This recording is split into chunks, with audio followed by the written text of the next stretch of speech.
Kita ke informasi selanjutnya. Ini 5 orang yang diduga sehari-hari memungut uang dari tiap pedagang di Pasar Lama Kota Tangerang, Banten diamankan polisi. Praktik pungutan liar dinilai mengganggu ketertiban dan membebani bagi pedagang.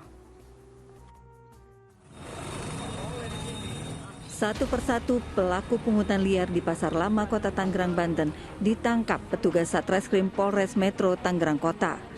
Dari hasil penyisiran pada Senin malam, petugas mengamankan 5 orang beserta uang yang diduga hasil pungli. Sementara baru 5. Dari catatan nama-nama yang berhasil kami peroleh baru 5, dan kami berjanji akan terus menindak tegas perilaku-perilaku yang mengganggu ketertiban masyarakat, dan juga kami berharap siapapun ya masyarakat yang merasa diintimidasi ataupun termasuk dimintakan pungli dengan ancaman dan lain sebagainya, silakan lapor kepada kami dan akan langsung kita tindak lanjuti. Pelaku pungli tidak hanya 1 orang, bahkan dalam sehari bisa 25 orang yang meminta uang kepada pedagang. 25 orang. 25 orang. Itu berapa duit Bu diambil? Itu kalau per hari 2.000. 2.000. Kalau misalnya hari Sabtu 5.000. Beda-beda ya Bu? Nah, itu kalau 5.000 tuh kadang-kadang sampai 35 orang. Itu wajib Bu, kalau nggak bayar gimana Bu? Kadang-kadang kalau saya skip dia marah-marah. Guna pemeriksaan lebih lanjut, orang yang diduga menjalankan praktik pungutan liar diamankan ke Polres Metro Tangerang Kota. Petugas akan terus menindak tegas pelaku pungutan liar terhadap para pedagang yang dinilai mengganggu ketertiban masyarakat. Taufik Saleh melaporkan dari Tangerang, Banten. Ya, alhamdulillahnya polisi sudah menertibkan para pelaku pungli dan semoga para pelaku ini bisa menyadari bahwa apa yang mereka lakukan ini tentunya sangat merugikan orang lain, dan harta yang didapat dari pungli tentunya bukanlah harta yang diberkahi. Karena tadi bisa dilihat kan pedagangnya aja kesel, marah-marah, berarti kan nggak ikhlas memberikan uang yang hanya sekedar 2.000 ataupun 5.000 rupiah kepada pelaku pungli. Ustaz, gimana nih Ustaz tadi melihat berita tadi nih Ustaz? Ya Mbak Sheila, setuju bahwa siapapun berusaha untuk mencari hanya yang halal. Ya. Untuk keberkahan hartanya, keberkahan keluarganya, keberkahan dirinya. Karenanya ada konsepsi namanya al-barokah. Al-barokah itu secara bahasa artinya adalah bertambah terus kebaikannya, bertambah terus kemanfaatannya, bertambah terus kebahagiaannya. Maka harta yang berkah, yang bermanfaat, yang memberikan kebahagiaan kepada pemiliknya. Dan ketika pemilik harta itu berkah, maka orang lain pun akan mendapatkan keberkahan.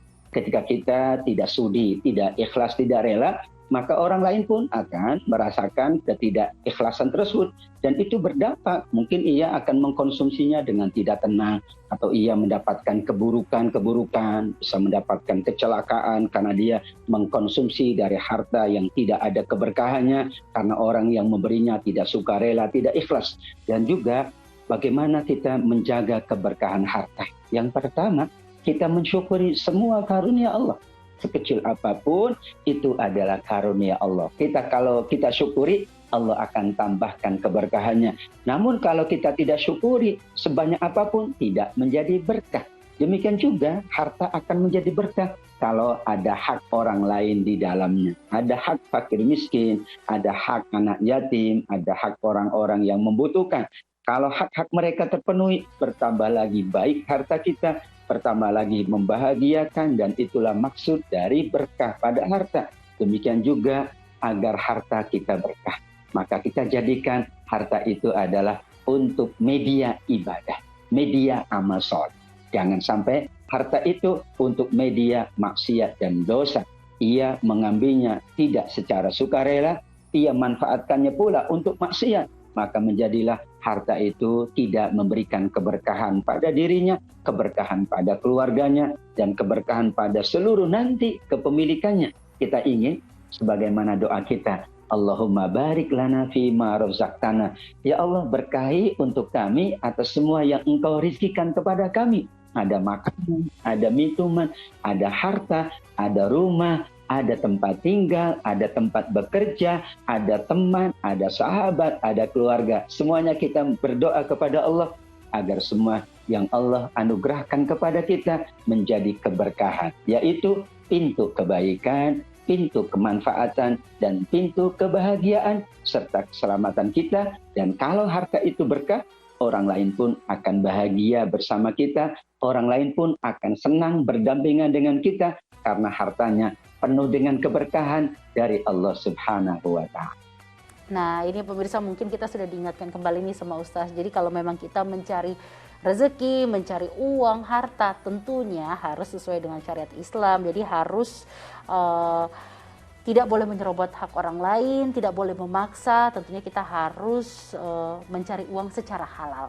Karena itu tentunya akan baik ke kita dan orang yang kita kasih. Baik.